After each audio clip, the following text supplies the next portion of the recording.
Hello everyone, स्वागत है आपका एक और नए रिकैप में। आज हम कवर कर रहे हैं trapped in a dating SIM का चैप्टर 38। एक तरफ किंगडम के टॉप नोबल्स हमारे एमसी लियोन के खिलाफ एक बहुत बड़ी सीन की शुरुआत होती है एक डार्क और सीरियस रूम में, जहां किंगडम के हाई रैंकिंग नोबल्स एक सीक्रेट मीटिंग कर रहे हैं। उनका मेन टॉपिक ऑफ डिस्कशन कौन है? हमारा अपस्टार्ट बैरन लियोन। एक नोबल कहता है, सुना तुमने, हिज हाइनेस और उनके दोस्त उस बैरन से फिर हार गए। बाकी नोबल्स एग्री करते हैं कि क्वीन बेशक उस लड़के को पसंद करती है, पर रेडग्रेव्स फैमिली के साथ जुड़ना उसकी सबसे बड़ी बेवकूफ़ी है। वो लियोन का मजाक उड़ाते हुए कहते हैं कि उसको करंट पॉलिटिक्स की कोई समझ नहीं है। एक नोबल तो यहाँ तक कह देता है कि एक पागल कुत्ता जो सब पर भौंकता है, उसे आखिर में मार ही दिया जाता है। नोबल्स कह रहे होते हैं कि स्टूडेंट से हारना सबसे बड़ी बेइज्जती है और उन्हें टाइज कट कर लेने चाहिए। तभी अचानक बैम, एक old fierce looking marquis table पर जोर से मुक्का मारता है। वो इतने गुस्से में है कि बाकी सब डर जाते हैं। मार्किस गुस्से में चिल्लाते हुए कहता है, मुझे फर्क नहीं पड़ता तुम लोग ये कैसे करोगे, पर सबसे पहले उस लड़के को बाहर निकालो। Oust that boy. बाकी नोबल्स घबरा जाते हैं। वो कहते हैं, पर मार्किस, इसका कोई सॉलिड रीजन नहीं है और अभी फैनोस प्रिंसिपैलिटी हमारी सबसे बड़ी टेंशन होनी चाहिए। लेकिन मार्किस किसी की नहीं सुनता। मार्किस कहता है, प्रिंसिपैलिटी को भूल जाओ, पहले उस लड़के को क्रश करो, जो भी करना पड़े उसे बर्बाद कर दो। मार्किस अपने मन में सोच रहा है कि कैसे इस एक अकेले लड़के ने सिर्फ एक छोटी सी एयरशिप की मदद से पूरे फैनोस को घुटनों पर ला दिया था। वो सोचता है, हम इतना खतरनाक आइटम किसी बच्चे के हाथ में नहीं छोड़ सकते। किंग, क्वीन और ड्यूक रेडग्रेव ये बात क्यों नहीं समझ रहे कि वो कितना डेंजरस है? फिर वो अपने गार्ड्स को एक फाइनल शॉकिंग ऑर्डर देता है, प्रिंसिपैलिटी को मैसेज भेजो और प्रिंसेस हर्ट्रूड को यहाँ लेकर आओ। प्लॉट थिकिन्स गाइज, एक बहुत बड़ा पॉलिटिकल मूव होने वाला है। अब सीन शिफ्ट होता है और आती है हमारी फेवरेट कॉमेडी। एक तरफ लोग लियोन को एक डेंजरस मॉन्स्टर समझकर उससे डर रहे हैं और दूसरी तरफ हमारा लियोन एक बेडरूम में ब्लैंकेट ओढ़कर बच्चों की तरह रो रहा है, स्निफ स्निफ। लियोन रोते हुए जस्टिफाई करता है, मैं उस आइटम को तोड़ना नहीं चाहता था, पर लुक्सियन ने कहा कि अगर मैंने नहीं तोड़ा तो वो एक्सप्लोड हो जाएगा। ग्रेग की जान खतरे में थी, कोई भी मेरी जगह होता तो यही करता। लिविया और बाकी लड़कियां उसके आसपास खड़ी हैं। लिविया परेशान होकर बताती हैं कि कल के ड्यूअल के बाद पूरे स्कूल में सब लियोन के बारे में कितनी बुरी बातें कर रहे हैं। लियोन और जोर से रोते हुए कहता है, सब मुझे एक मॉन्स्टर समझते हैं, सब कह रहे हैं मैं कितना क्रूअल हूँ, यहाँ तक कि डैनियल और रेमंड भी मुझसे दूर भाग रहे हैं। एक लड़की आगे आकर हैंकरचीफ देते हुए कहती है, ओ वो रो रहा है, लियोन प्लीज अपने आंसू पोंछ लो। तभी सीन में डियर्ड्रे और क्लैरिस की एंट्री होती है। लियोन की ये पैथेटिक हालत देखकर एंजेलिका से रहा नहीं जाता। एंजेलिका ताना मारते हुए कहती है, आई स्वेयर तुम सच में बहुत पैथेटिक हो, और लोग कहते हैं ये हमारा हीरो ऑफ द बैटलफील्ड है। पूरा रूम लड़कियों से भरा हुआ है, जिसे देखकर वहां खड़ा एक टीचर मास्टर गुस्से और कंफ्यूजन में चिल्लाता है, क्या तुम आज के दिन थोड़ा ढंग से बिहेव नहीं कर सकते? और वैसे एक बात बताओ, तुम्हारे आसपास अचानक से इतनी सारी यंग लेडीज कैसे आ गईं? ये तुमने मैनेज कैसे किया? लियोन ब्लैंकेट से मासूमियत से मुंह निकालकर कहता है, मुझे क्या पता, बीट्स मी।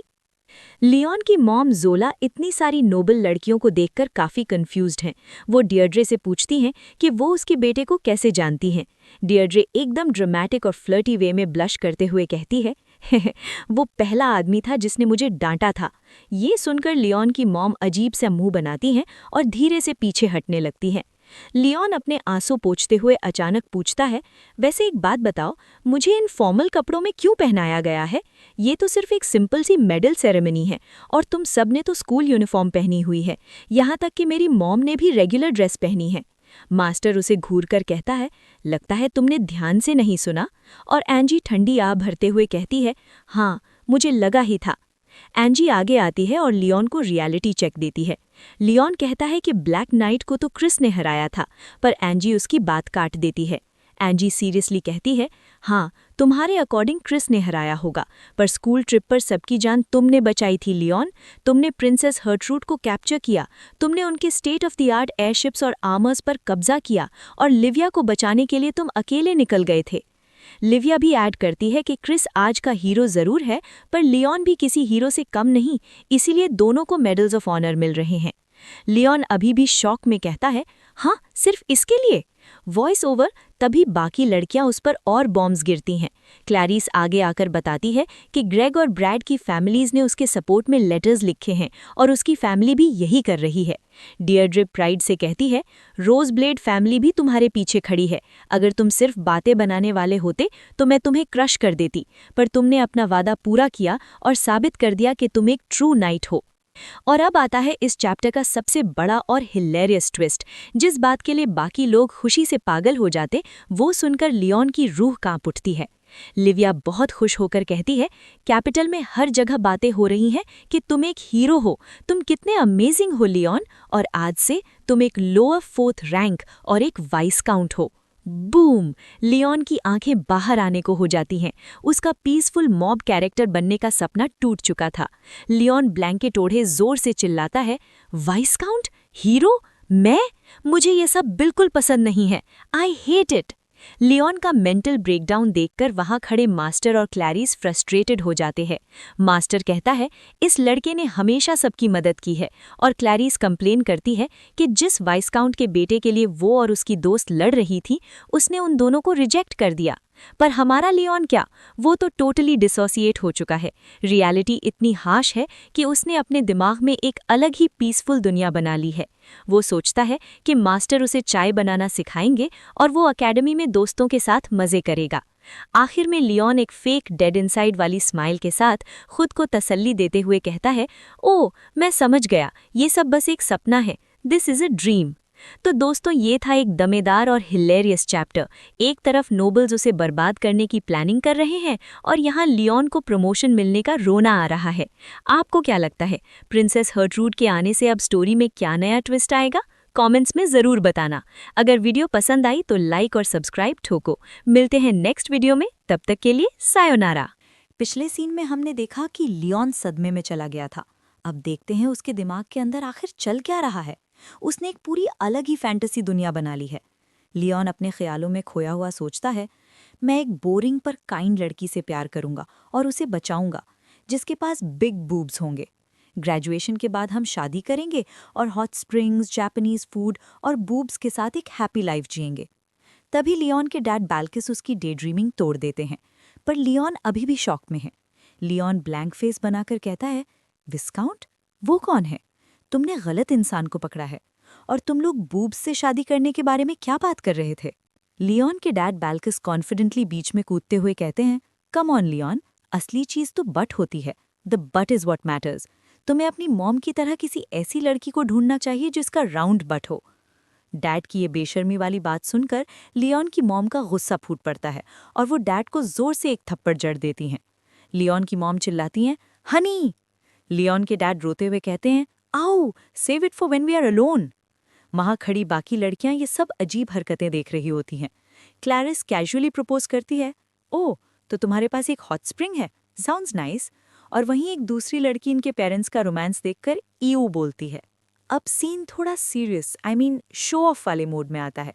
क्लैरिस और एंजी बात कर रही होती हैं। एंजी कंफ्यूज होकर पूछती है, तुम्हारे कहने का क्या मतलब है? क्लैरिस स्माइल करते हुए छेड़ती है, क्या तुम क्यूरियस हो? तभी डियर्ड्रे एक ऐसी बात बोलती है जिसे सुनकर सबके होश उड़ जाते हैं।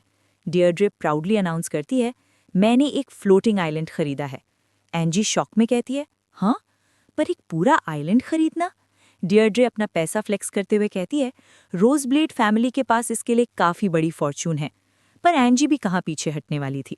वो अपने ड्यूक फैमिली के स्टेटस का यूज़ करके डियर्ड्रे को काउंटर करती है। एंजी स्मर्क करते हुए कहती है, सिर्फ एक फ्लोटिंग आइलैंड? तुम जानती हो ना डियर्ड्रे कि लियोन डायरेक्टली ड्यूकल फैमिली के साथ एसोसिएटेड है। इन दोनों के बीच की एक खतरनाक राइवलरी देखने लायक होती है। आखिरकार टाइम आ जाता है उस ट्रेडिट सेरेमनी का जिससे लियोन भागना चाहता था। लिविया और एंजी उसको जबरदस्ती घसीट कर ले जा रही होती हैं। लिविया जल्दी मचाते हुए कहती है, लियोन, हमें जल्दी करनी होगी, सेरेमनी शुरू हो रही है। एंजी भी गुस्से में घसीटते हुए कहती है, कम ऑन, जल्दी चलो, तुम आज की गेस्ट ऑफ ऑनर हो। इस सब के बीच पीछे खड़ी डियर्ड्रे लियोन को देखकर हेविली पैंट कर रही होती है, हाँ, और वियर्ड फेस बना रही होती है। उसे इस तरह क्रीपली घूरते देख लियोन डर के मारे सोचता है, व्हाट अ पर्व, इसको देखकर मुझे चिल्स आते हैं। सीनियर गर्ल्स क्लैरिस और डियर्ड्रे आपस में लड़ने लगती हैं कि उनके जूनियर्स के दिमाग में क्या चल रहा है, और हमारा बेचारा एनसी इन सब से दूर भागने की प्लानिंग कर रहा है। लियोन चुपचाप अपने ब्लैंकेट में छुपकर सोचता है, मैं सोच रहा हूँ क्या मैं पीछे के रास्ते से चुपके से निकल सकता हूँ। स्पॉइलर अलर्ट, नहीं लियोन, तुम नहीं भाग सकते। और फिर सीन शिफ्ट होता है द ग्रैंड सेरेमनी पर। विंटर ब्रेक के पहले दिन कैंपस में एक बहुत बड़ा और शानदार फंक्शन रखा जाता है। प्रिंसिपैलिटी के खिलाफ लड़ी गई बैटल के हीरोज़ को स्टेज पर बुलाया जाता है, स्टूडेंट्स के अचीवमेंट्स को प्रेज़ किया जाता है और उन्हें मेडल्स ऑफ ऑनर दिए जाते हैं। बहुत सारे मेल स्टूडेंट्स को डायरेक्टली नाइट्स की उपाधि मिल जाती है, जबकि फीमेल स्टूडेंट्स को माइनर पेंशन्स दी जाती हैं। पर इन सब के बीच स्पॉटलाइट सिर्फ एक ही इंसान पर थी। जिस मॉब कैरेक्टर ने हमेशा शैडोज़ में रहने का सपना देखा था, आज वो किंगडम के सबसे ऊंचे स्टेज पर खड़ा था। The royal family had personally requested him to be present at this ceremony. Leon Fo Bartford was advanced to Viscount. उसका स्टैंडिंग सीधा लोअर 4th रैंक पर प्रमोट कर दिया गया था, जो रैंक्स में एक बहुत बहुत बड़ा जंप था। किंगडम की पूरी हिस्ट्री में आज तक किसी ने भी इतने छोटे से टाइम में इतनी जल्दी इतनी बड़ी सक्सेस और रैंक हासिल नहीं की थी। उस दिन लियोन ने किंगडम की हिस्ट्री में अपना नाम हमेशा के लिए दर्ज कर दिया। तो दोस्तों, ये था एक एपिक एंड। जो लियोन बैकग्राउंड कैरेक्टर बनना चाहता था, अब वो एक विस्काउंट और किंगडम का हीरो बन चुका है। अब उसके नए टाइटल और इतनी सारी क्रेजी लड़कियों के आने के बाद उसकी आगे की स्कूल लाइफ कितनी क्योटिक होने वाली है, ये देखना बहुत मज़ेदार होगा। ग्रैंड सेरेमनी के बाद हमारा नया हीरो लियोन बाहर अकेला बैठा हुआ है। जो प्रमोशन वो अपनी पूरी जान लगाकर अवॉइड करना चाहता था, वो उसके गले पड़ चुका है। अब वो अपनी फूटी किस्मत पर रो रहा है। मुझसे कहाँ गलती हो गई, ऐसा मेरे साथ दूसरी बार हो रहा है। आखिर ये विस्काउंट क्या होता है और लोअर 4th, उन्हें मुझसे चाहिए क्या? मुझे समझ नहीं आ रहा मैं क्या करूं।